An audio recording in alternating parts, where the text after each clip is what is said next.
Bonjour, une vidéo qui s'adresse aux deuxième année ASE.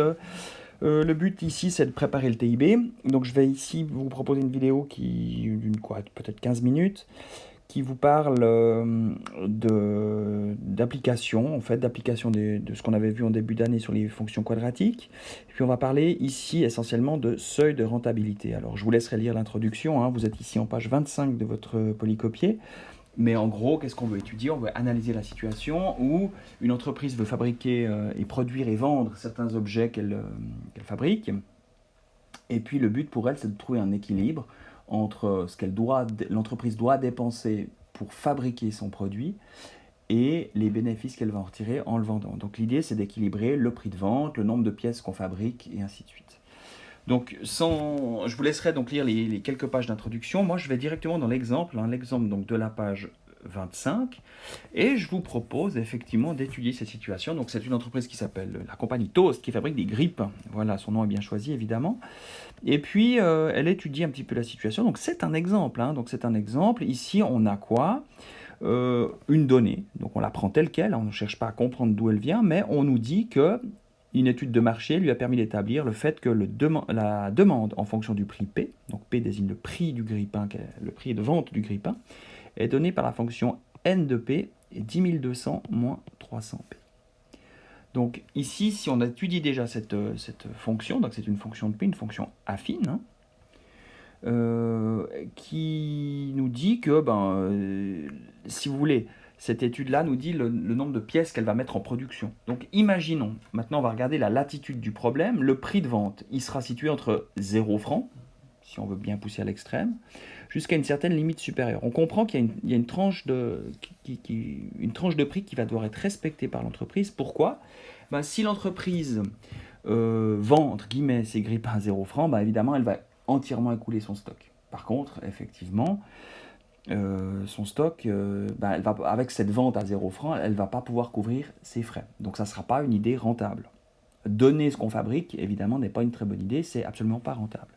Et puis on analyse que si P vaut 34 francs ou plus, eh bien, le stock ne sera jamais écoulé.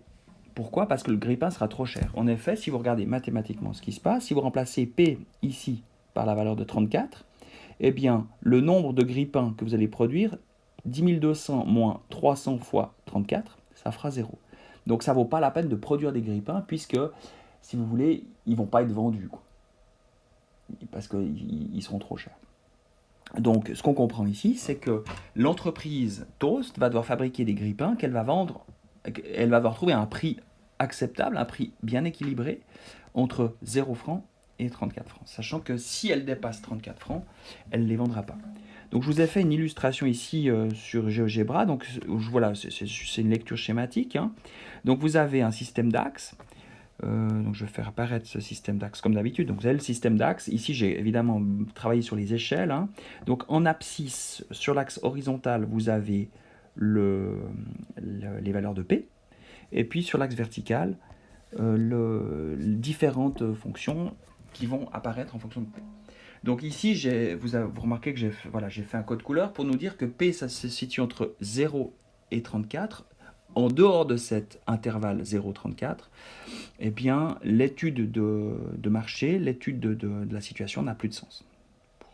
C'est ce que j'ai dit. Si on donne les grippins, si on les vend à 0 francs, évidemment, il n'y a pas de bénéfice, il n'y a pas d'intérêt. Et si on vend le grippin à plus de 34 francs, ça n'a plus d'intérêt non plus, puisque les grippins vont plus se vendre. Donc on va travailler dans cet intervalle 0,34. Voilà comme première information. Ce qu'on nous dit également, donc ça c'était notre fonction de départ, N de P. Ce qu'on nous dit aussi, c'est que pour produire des grippins, il y a des frais fixes de 14 400 francs. Alors qu'est-ce que ça veut dire les frais fixes? Ça veut dire que indépendamment du nombre de grippins qu'on va fabriquer, eh bien, l'entreprise va de toute façon devoir investir 14 400 francs.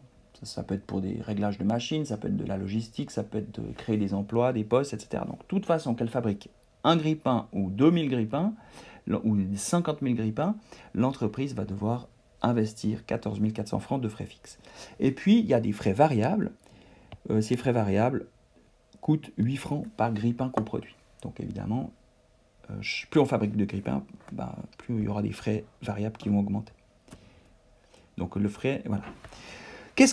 Voilà. Puis on nous pose quelques questions. Je suis désolé, cette vidéo, c'est du live, c'est du direct. J'ai un petit peu perdu l'habitude de la classe, et puis l'habitude de faire des vidéos, donc ça peut paraître un petit peu brouillon au départ. J'espère que ça ira pour vous. On pose 3 questions, des questions évidemment que je vous laisse découvrir, hein, elles sont sous vos yeux, je vous laisserai les lire.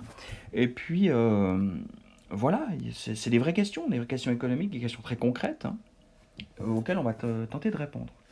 Alors, pour répondre à ces questions, on va introduire quelques notions. Je reviens au polycopier, page 25. On a besoin de 3 fonctions, de 3 données. On a besoin de quoi? On a besoin d'introduire la fonction de coût total, de revenu brut et de bénéfice.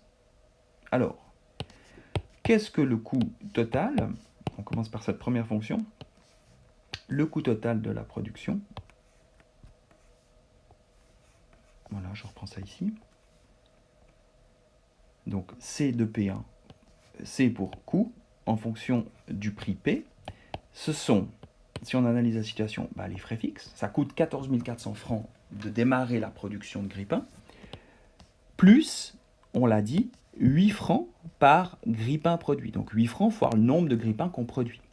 Alors, cette fonction-là, on va devoir un tout petit peu la travailler. Pourquoi? Parce que cette écriture-là, si on regarde, si on continue l'écriture, C de P, c'est 14 400 plus 8 fois n de p, mais n de p, on nous la donne, c'est une fonction qui s'écrit 10 200 moins 300p. Donc n de p s'écrit 8200 moins 300 fois p. 10 200, pardon, excusez-moi. Alors, on va un tout petit peu développer ça. Donc je vous laisserai faire les détails des calculs. Si vous distribuez le 8 sur la parenthèse et vous réduisez, vous allez obtenir une fonction des coûts en fonction du nombre de grille-pain de moins 2400 fois P plus 96 000. D'accord? Donc là, c'est vraiment cette fonction-là. Les coûts en fonction du prix du grille-pain, du prix de vente de grille-pain, s'écrit comme cette fonction affine de pente moins 2400 et d'ordonnée à l'origine 96 000. Je fais apparaître cette fonction ici sur GeoGebra. Donc c'est cette fonction qui apparaît ici. Voilà. Fonction affine. Voilà ce qu'on peut dire pour l'heure. Deuxième fonction qui nous intéresse, on l'a dit, c'est le revenu brut. Le revenu brut, qu'est-ce que c'est?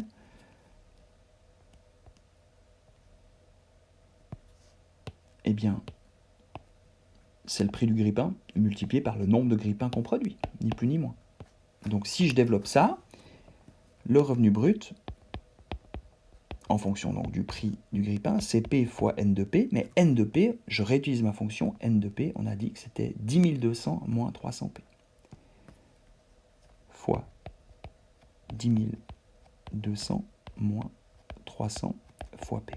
Je vais développer cette expression, je vous laisserai les détails, donc je développe et je réduis, et j'en arrive à écrire que le revenu brut est de moins 300P carré plus 10 200 fois P. Ça, si vous observez bien, c'est une fonction quadratique.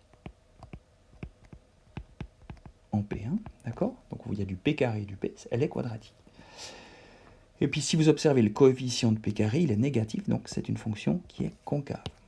Donc je représente cette fonction dans GeoGebra.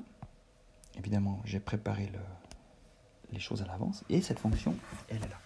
On confirme effectivement aussi que on donne du sens à notre intervalle 0,34 d'avant. Hein. Si vous regardez cette parabole, elle a ses zéros en 0 et en 34, ce qui donne absolument du sens à notre intervalle d'avant.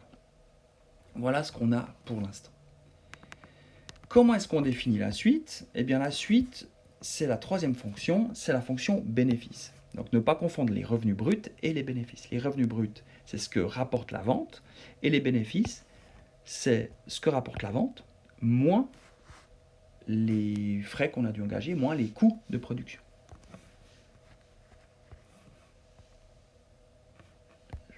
rétrécir un tout petit peu ça aussi, pardon. Donc les bénéfices,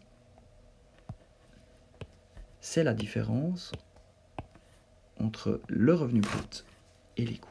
Donc les bénéfices, R de P, défini comme, ce sont des définitions ça, R de P moins C de P,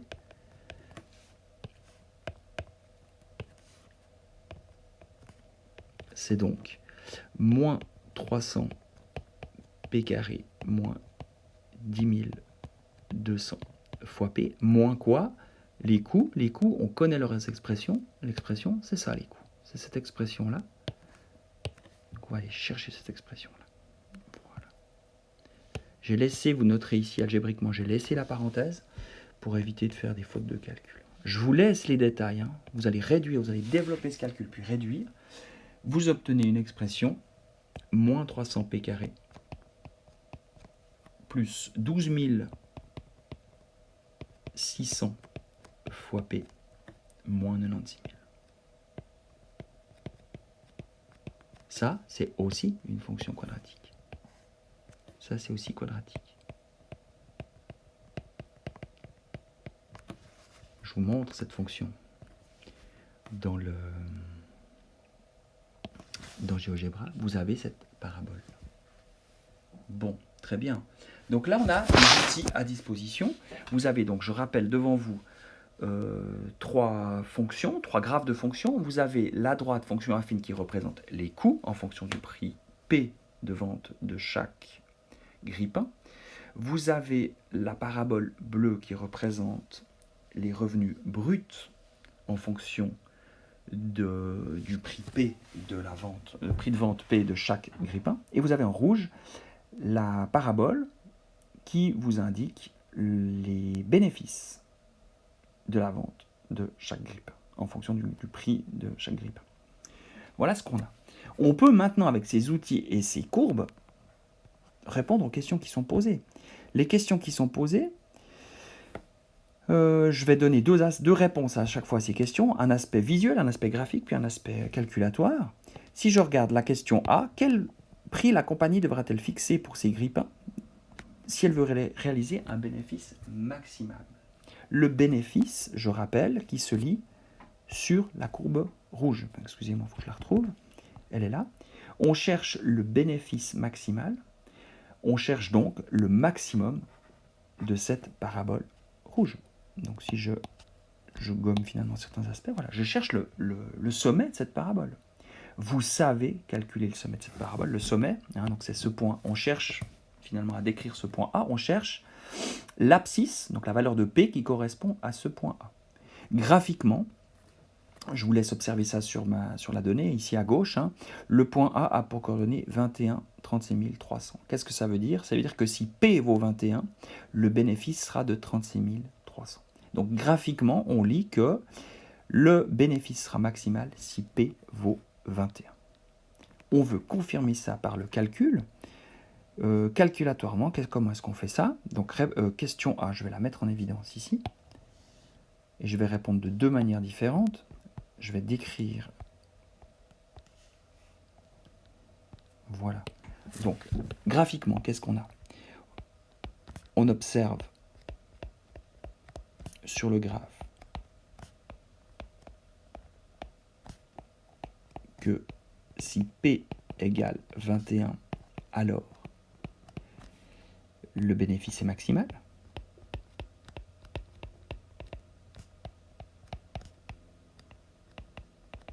Si P égale 21, alors on atteint le sommet de la parabole. On confirme ça algébriquement. Le bénéfice est maximal.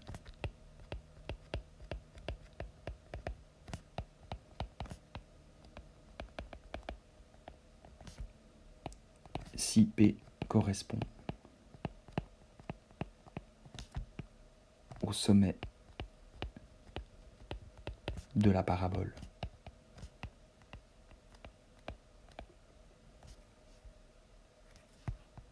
Dont le graphe, et le parabole qui est le graphe de la fonction bénéfice, donc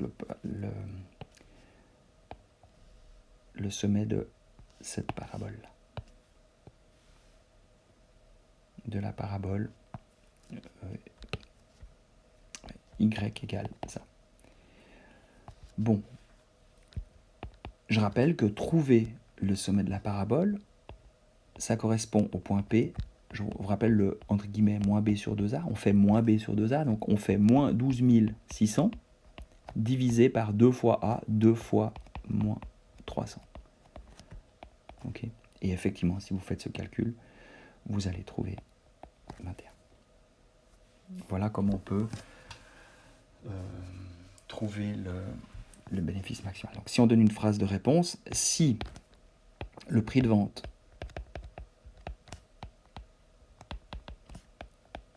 est de 21 francs par grille-pain, bien sûr, hein, par grille-pain, alors le bénéfice est maximal.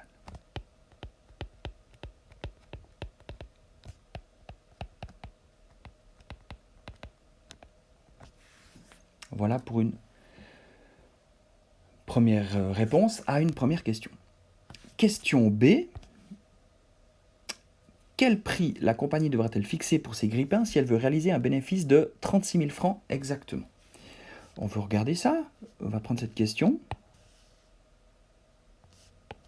Et puis on va y répondre. On va céder comme avant du graphe, puisqu'on l'a sous les yeux. Et puis on donnera aussi une réponse algébrique. Si je reprends ma fonction, on veut un bénéfice de 36 000 francs exactement. Donc je vais prendre la droite y égale 36 000. Et puis je veux savoir, ce que je vais faire graphiquement, c'est intersecter cette droite, y égale 36 000, avec ma parabole qui représente le bénéfice.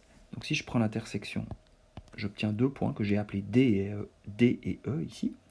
Et puis on observe, du mieux qu'on peut évidemment, c'est peut-être pas évident sur ce graphe-là, que les points D et E ont pour abscisse respective 20 et 22. Donc, on peut répondre à la question. Qu'est-ce qu'on nous demande? On cherche P en fait. Si je reprends la question, si je l'explicite, on cherche P tel que le bénéfice, tel que B de P soit égal à 36 000. En écrivant ça, je viens de poser une équation que je vais résoudre. B de P égale 36 000. Si et seulement si, le bénéfice, il s'exprime comment? Il s'exprime comme ça, avec cette fonction-là. Donc évidemment, je duplique. Je voulais dupliquer simplement, excusez-moi. Je reprends donc l'information. Ça, c'est B de P, hein, égale 36 000. Je résous cette équation-là. Je vous laisserai tous les détails à faire de votre côté, mais si vous passez le 36 000 dans le membre de gauche et que vous divisez les deux membres de l'égalité par moins 300, vous allez obtenir une équation. Je vous laisserai faire ce détail-là, ce détail des calculs. Vous obtenez l'équation P carré moins 42P plus 440 égale 0.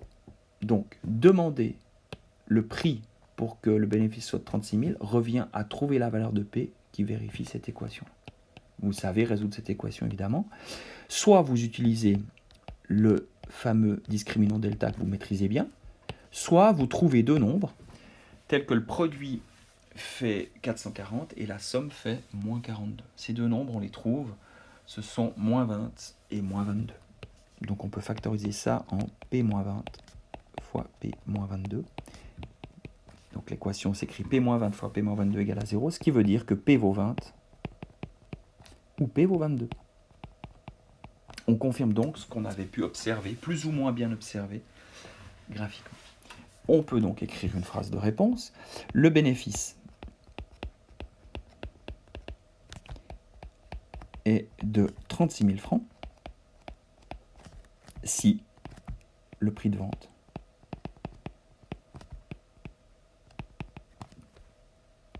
est de 22 francs, de 20 francs ou de 22 francs. Voilà comment on peut répondre à la question. Il y a une troisième question quelle est la fourchette de prix qui assure un bénéfice positif à la compagnie? Donc on veut savoir, effectivement, quand est-ce qu'on commence à faire du bénéfice? Eh bien, je vous propose de regarder ça graphiquement, hein. Donc, graphiquement, ici, on va comparer quoi? On va comparer la chose suivante, à savoir, il faut que je retrouve mes équations, la fonction coût et la fonction revenu brut. Qu'est-ce qui se passe? Si vous observez, eh bien, je vais prendre ça directement peut-être dans le polycopier, hein. Tous ces graphes, vous les retrouvez ici, dans le polycopier. Ça va être plus simple de vous montrer ça ici. Ce qui se passe, c'est que on va comparer les revenus bruts et les coûts. Si vous observez ici, la parabole qui représente les revenus bruts se situe en dessus de la droite qui représente les coûts. Ça veut dire quoi?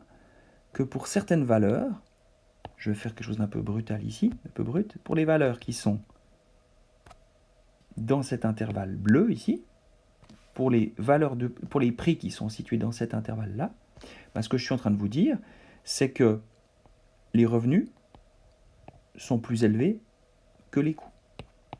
Je vais éviter ça. D'accord? Si je prends pour une valeur de P ici dans cet intervalle, eh bien, pour cette valeur de P là, eh bien, les coûts, cette hauteur-là, les coûts, sont plus petits que cette hauteur-là qui représente les revenus. Donc si on analyse la situation, si on observe bien la situation, effectivement, dans cet intervalle, que je le peins en rose, si vous voulez, dans cet intervalle-là, à peu près, hein, eh bien, les revenus, étant donné qu'ils sont en dessus de cette droite-là, sont plus élevés que les coûts. Et ça veut dire que l'affaire est rentable. Ça veut dire qu'on a dépassé le seuil de rentabilité. Ok? Donc on observe ça peut-être un petit peu mieux. Donc là, je vous ai montré ça graphiquement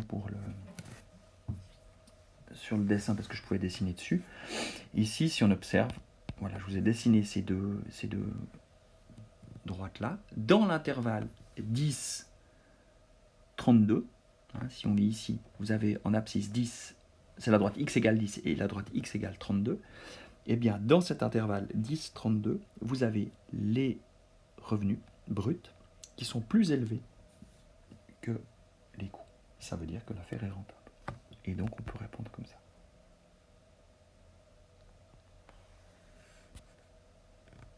Je vais mettre ça sous forme d'une phrase, hein. Je vais aller chercher la question déjà. Excusez-moi.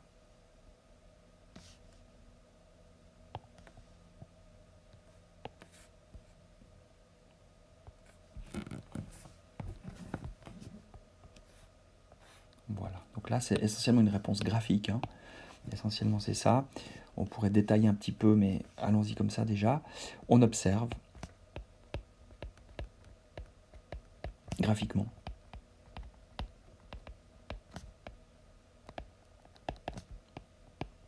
que sur l'intervalle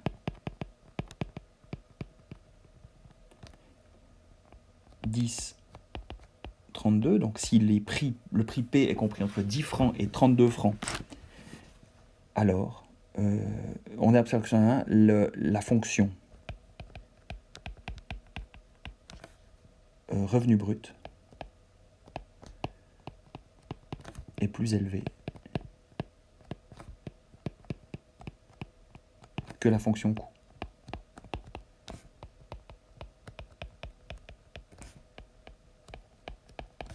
Ça veut donc dire effectivement que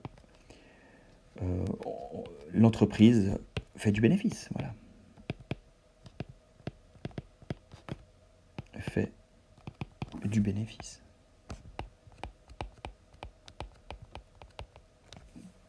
Voilà comment on peut le voir de manière assez intuitive. Et puis, si je le dis encore d'une autre manière, eh bien, cette courbe orange, là, la fonction bénéfice, En fait, on veut savoir quand est-ce que le bénéfice est positif. Si vous observez, c'est une autre manière de voir les choses.